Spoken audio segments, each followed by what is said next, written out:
Assalamualaikum semua. Hari ini Ustazah akan kongsikan resepi laksa Kedah. Resepi ini tidak menggunakan bahan yang banyak ya, dan cara memasaknya pun sangat mudah dan cepat. Yang paling penting kuahnya, semakin pekat semakin sedap. Jom ikut Ustazah kita memasak laksa Kedah.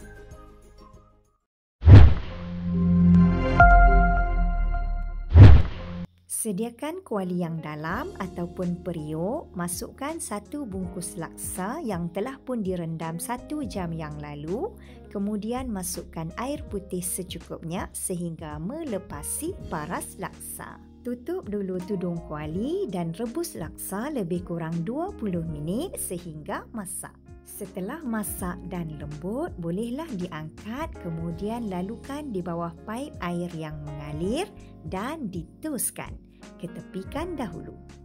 Seterusnya, bolehlah kita sediakan sayur-sayuran yang akan ditabur di atas laksa nanti. Di sini Ustazah ada daun selom, daun gajus, bunga kantan, timun, bawang besar, limau nipis, telur rebus dan juga cili padi. Semua bahan-bahan ini akan dihiris halus. Ketepikan dahulu.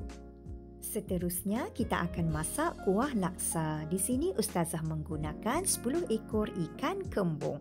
Kawan-kawan boleh gunakan ikan lain yang disukai. Boleh juga dicampurkan pelbagai jenis ikan yang berlainan.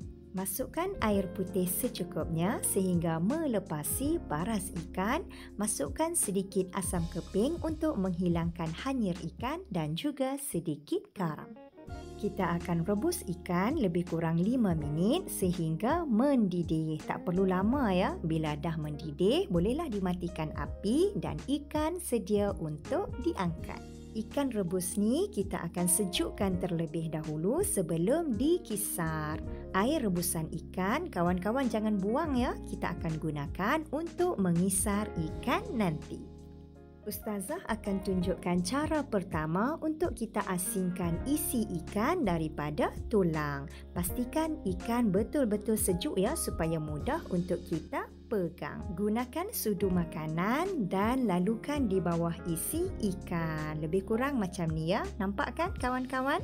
Dengan cara macam ni, isi ikan sangat mudah untuk diasingkan. Seterusnya, gunakan jari untuk kita menanggalkan tulang yang masih berbaki pada bahagian perut. Ulangi proses yang sama sehingga habis. Tetapi Ustazah lebih selesa menggunakan teknik yang kedua, iaitu tidak mengasingkan isi dan tulang. Masukkan ikan rebus ke dalam balang blender. Ikan ni kita tak asingkan isinya ya. Dengan cara ni lebih cepat. Kawan-kawan bolehlah cuba nanti ya. Masukkan air rebusan ikan secukupnya. Kemudian bolehlah dikisar sehingga halus. Ikan yang telah pun siap dikisar halus tadi dimasukkan di dalam bekas supaya mudah untuk diasingkan tulangnya. Ustazah kisar 2 kali ya sebab tak muat tadi. Ini adalah ikan yang telah pun siap dikisar halus tadi. Ada tulang ya di dalamnya.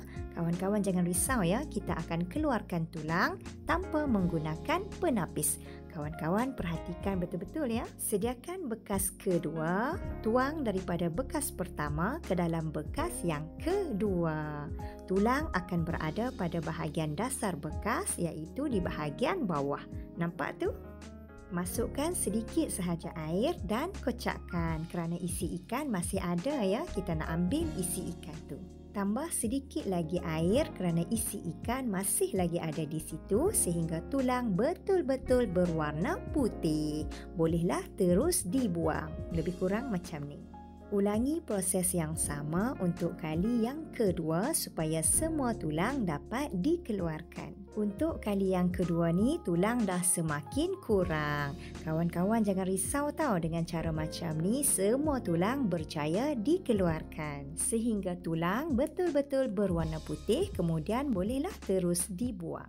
Ustazah ulang proses ni sebanyak 3 kali sehingga betul-betul puas hati. Siap! Ini adalah tulang yang berjaya dikeluarkan, putih bersih. Seterusnya kita akan sediakan bahan kisar, 2 biji bawang besar, 7 sudu besar cili kisar, sedikit belacan dan 1 cawan kuah laksa. Semua bahan-bahan ini akan dikisar halus. Jom kita memasak kuah laksa Kedah. Sediakan periuk yang dalam ya supaya mudah untuk kita memasak nanti. Masukkan isi ikan yang dikisar halus tadi, kemudian masukkan bahan-bahan kisar. Resepi kuah laksa Kedah ni tidak perlu menumis dengan menggunakan minyak ya, dan tidak juga menggunakan bawang putih dan juga serai. Kita akan masak kuah laksa ni agak lama juga ya, lebih kurang 45 minit sehingga pekat. Barulah sedap. Masukkan 1 genggam asam keping dan sedikit garam kasar. Tutup dulu tudung periuk dan masaklah sehingga betul-betul pekat. Setelah 45 minit berlalu, nampaknya kuah laksa kita telah pun pekat. Sangat wangi. Seterusnya, masukkan daun kesum, bunga kantan yang dibelah 4 dan juga sedikit serbuk perasa. Tidak ada sukatan khusus ya untuk bahan-bahan ini. Kawan-kawan boleh masukkan seberapa banyak yang kawan-kawan suka. Sesuaikan rasanya, kawan-kawan bolehlah tambah sedikit lagi garam ataupun asam keping jika perlu. Teruskan memasak 10 minit lagi dan sedia untuk dihidangkan. Siap! Ramai yang suka makan laksa Kedah kan, namun masih lagi mencari resepi.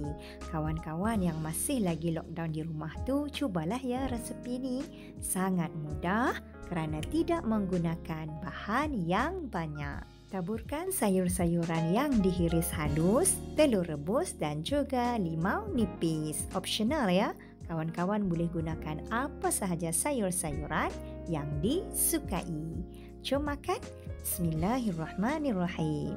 Sangat sedap. Inilah resepi yang paling mudah dan cepat namun tetap sedap. Laksa Kedah, resepi dari ayam tangan Ustazah. Selamat mencuba.